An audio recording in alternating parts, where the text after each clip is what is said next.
आप हैं बिहार संवाददाता के साथ और मैं हूं मनोज चतुर्वेदी।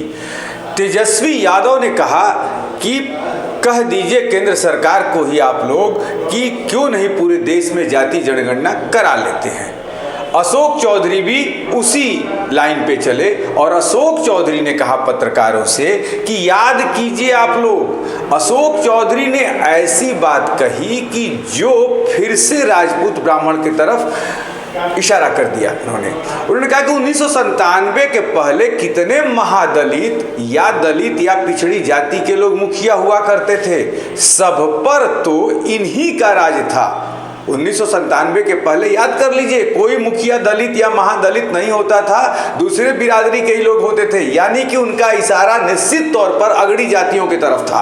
वो इशारा करना चाहते थे कि नीतीश कुमार आए तब जाके दलित और पिछड़ी वर्ग के मुखिया बनना शुरू हुए यहाँ पर, वरना इसके पहले तो वही लोग मुखिया हुआ करते थे।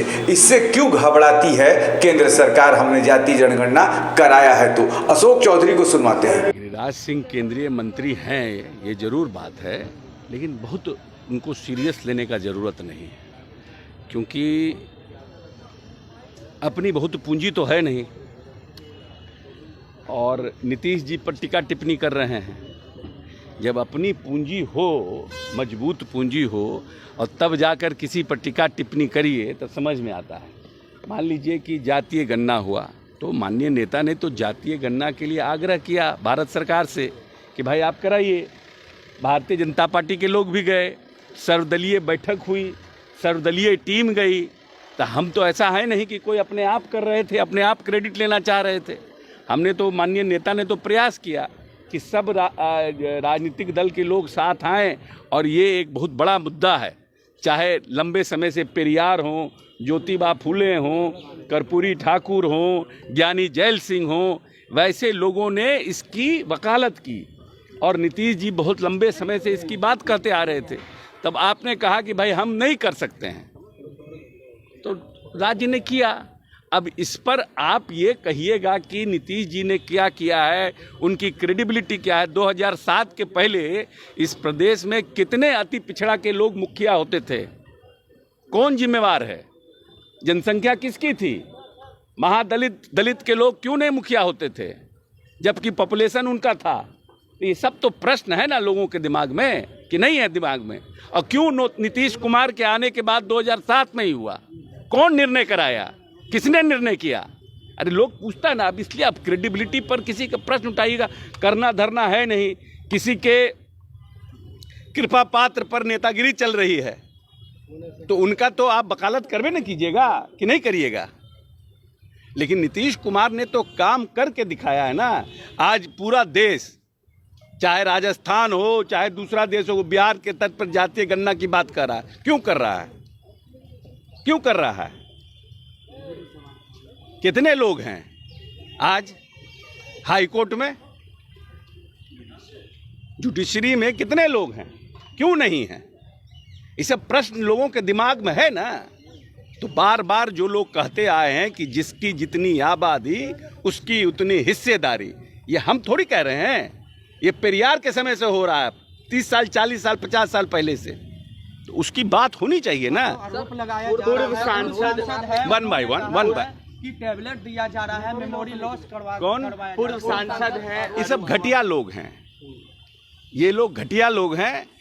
इन लोगों की अपनी कुछ दुकान है नहीं, पूरी तरह से छित बिछित हो गए हैं। तो ये लोग इस तरह का व्यक्तिगत टिप्पणी एक ऐसे व्यक्ति के ऊपर कर रहे हैं जो समाज को एक साथ लेके न्याय के साथ विकास का नारा दिया है, उस व्यक्ति के ऊपर इस तरह का टीका टिप्पणी कर रहे हैं, उनके व्यक्तित्व को गिराने का प्रयास कर रहे हैं। अच्छा, इस सीट शेयरिंग को लेकर के कांग्रेस के जो बिहार के नेता हैं कह रहे हैं पहले 5 राज्यों में चुनाव हो जाएंगे और उसके बाद फिर मिल बैठ करके सीटों को लेकर के बातचीत। ये बिहार के नेताओं से क्या बात करना? जब इंडिया का गठबंधन बना, इंडिया के गठबंधन में जो लोग हैं उन निर्णय करेंगे। अब हम बैठ करके बोले कि ये होगा वो होगा, मेरे बोलने का क्या फर्क पड़ता है?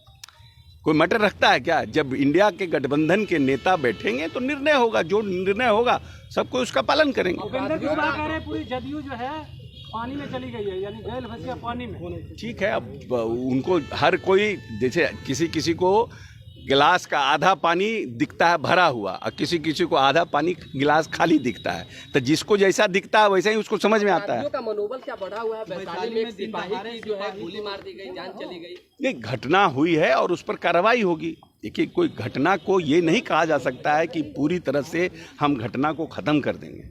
सरकार राजनीतिक रूप से हम किसी व्यक्ति को न राजनीतिक संरक्षण देते हैं न राजनीतिक संरक्षण देके उसको बचाने का काम करते हैं। सरकार कोई घटना हुई है उस पर त्वरित कार्रवाई करेगी और वैसे लोगों को निश्चित रूप से जल्द गिरफ्तारी होगी और उनको फास्ट ट्रैक कोर्ट से जल्दी सजा दिलाने का प्रयास किया जाएगा। ये हमारा कमिटमेंट है। लेकिन इस पर बीजेपी कह रही है कि लालटेन के साथ जाकर जो है नीतीश कुमार पूरे बिहार को जल तो भारतीय जनता के पार्टी के साथ जब थे तब घटना नहीं हुई थी क्या? निकाल के दिखा दें आपको। उसमें क्या कहता था भारतीय जनता पार्टी? तब उसमें आरजेडी के लोग कहें कि ऐसा है कि भारतीय जनता पार्टी के साथ चले गए। ये सब बेकार की बात है। बेसिकली लोग डेवलपमेंट और जो मास का जिसका उत्थान होना चाहिए उसके लिए कोई लोग को एजेंडा नहीं है। अब जातीय गणना आने के बाद सबका जमीन घिसक गया है तो सब उलट पुलट बयान दे रहे हैं। सब मानसिक नीतीश कुमार को मोहम्मद साहब बताया है कि बताइए। अब यही है ना, देखिए यही है कि गिरिराज सिंह जैसे लोग पता नहीं बांधे रहते हैं, हाथों में रुद्राक्ष पहने रहते हैं, टिकियों बांधे रहते हैं, कितना मांस खाते होंगे मालूम नहीं है। तो ये सब इन सब का तो वैसे ही है ना स्थिति कि नीतीश कुमार को मोहम्मद साहब कहेंगे, फलना कोई कहेंगे। मोहम्मद साहब में और उसमें क्या फ़र्क है? कोई आदमी पैदा जब लिया था तो कोई जाति धर्म था। इंसान का इन्वॉल्वमेंट कैसे हुआ है? किस तरह से? हम लोग तो हिस्ट्री और पॉलिटिकल साइंस के विद्यार्थी रहे हैं, पढ़े हैं ना कैसे आदमी का किस तरह से बना है। तो उसमें कोई धर्म था, कोई जात था? ये तो पाखंडी लोग ये सब बढ़ा दिए। आज लोग गाय पाल लेता है, उससे प्रेम करता है, एक तोता पालता है उससे प्रेम करता है, एक कुत्ता पालता है उससे प्रेम करता है, लेकिन मुसलमान से नफरत करता है, एक इंसान से नफरत करता है। और वही चाहता है कि नया जनरेशन में फैलते जाए कि उनका सीखते रहे, भारत सरकार के मंत्री रहे, मोदी जी प्रधानमंत्री बने रहें, बाकी देश का क्या होगा, इंसान का क्या होगा, उससे कोई मतलब नहीं है। तो मोहम्मद साहब हैं तो जिन्ना है तो फलना है, यही सब करते रहेंगे। पब्लिक को कैसे मिले अनाज, पब्लिक को कैसे मिले बिजली, पब्लिक को कैसे मिले रोड, इसका चिंता इन लोगों को नहीं है। तो सुना आपने अशोक चौधरी को, सीधा कहा कि 1997 के पहले याद कर लीजिए कितने मुखिया महादलित होते थे। इशारा उन्होंने यही कहा कि सब जगह अधिकार जो था वो अगड़ी जातियों का ही था, लेकिन कहने का मतलब उनका यही था कि अगड़ी जातियों का ही अधिकार था। 1997 के बाद इसमें जो है अगड़ी जाति जो है इन पीछे बैकफुट पर आई और तब जाके कहीं ना कहीं जो मुखिया हैं वो दलित हैं, पिछड़े बिरादरी से मुखिया बनना शुरू हुए। अब देखना है कि इसमें और किसी पार्टी की तरफ से क्या बयान आता है, इस पर भी हमारी नज़र रहेगी। आप बने रहिए हमारे साथ।